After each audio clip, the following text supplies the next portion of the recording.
Ito yung isang tao sa 100 na nakakasama mo everyday. Nung narinig ko tong paniniwala na to, I was high school pa nung time na yon, and ever since I heard about it, I am very mindful na sa kung sino man yung mga kinakausap ko or nakakasalamuha ko. Ang dami kong question sa utak ko kung shapeshifter ba yon, doppelganger, ano bang tawag sa mga ganong klaseng nilalang na ginagaya yung anyo ng tao para makapag-blend in sa ating mga normal na nabubuhay pa. Unang nakwento ko dito is I think yung kwento ng kapatid ko na kung saan yung schoolmate niya ay nakasabay pa ng mga classmates niya sa elevator, pinausapan ng isang professor tungkol sa school. Again, strange thing is, parang hindi normal yung kinikilos ng schoolmate ng kapatid ko. Then, kinahaponan, they found out na yung tao nga na yon ay patay na pala the night before that day. Bumalik pa siya sa school kasi hindi niya alam na wala na siya. Or ibang nilalang yun, naya lang yung anyo niya. Imagine living in this world with paranoia. Hindi tayo sigurado kung tao ba'y nakakahalubilo natin. Nakakapraning na rin makipag-interact sa mga strangers. Naranasan nyo na rin ba to? Or kung di nyo pa naranasan, pwede kayo makapanood ng isang series sa Disney Plus. It is their newest release. It's Light Shopkeeper. Sa lahat ng series na napanood ko, this is hitting all the genres that I love sa isang pelikula or series. It falls under mystery, drama, horror, thriller. Kasi first episode pa lang, ang dami ng tanong yung maglalaro sa utak mo. Let me give you a glimpse. There's this one night na may isang babae that was heading home. Lalakad siya under a heavy rain and it happened sa isang lugar na kinatatakutan ng marami. Yung itsura niya, it's a very long street na madilim, mukhang abandoned, and sinasabi na maraming ligaw na kaluluwa. Magpapakita, sumasabay sa paglalakad. Napanood ko yun, sobrang scary lang talaga. Kung makikita nyo, sobrang talaga nakakatakot. As the girl was walking, meron siya nakitang isang matanda. The strange thing is, yung matandang babae ay naglalakad sa ilalim ng ulan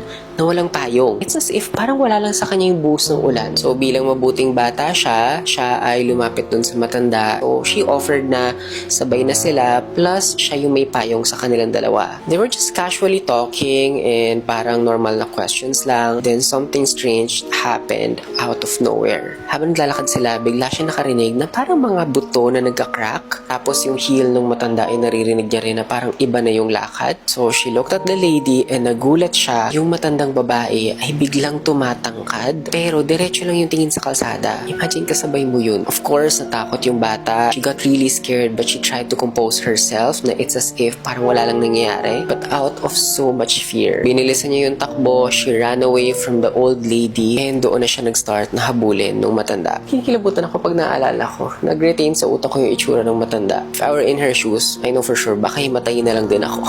Anyway, as much as I want na ikwento na lang yung story, I don't wanna spoil you too much. Kasi this is something na kailangan nyo talaga mapanood kasi aabangan mo talaga yung mga susunod na episodes. But anyway, this just related sa ating horror topic for today. Nakakatakot din talagang magtiwala sa kung sino-sino na lang. Kasi bukod sa nangyari na nga siya sa akin in real life, who knows, baka some of you guys na-experience na rin yun. Napakadelikado lang din niya. And I know for sure walang taong may gugusto na ma-experience din yung bagay na yun. Anyway, this is my video. Kung meron din kayo mga horror stories na katulad nung sa incident na kinuwento ko dito and katulad nung sa series ng sa Disney Plus, message my Instagram or my Facebook page, share stories with me there, and I'd happily share it here if you'd approve. Thank you so much for watching, and for more videos like this, please like, comment, and follow for more. Bye everyone!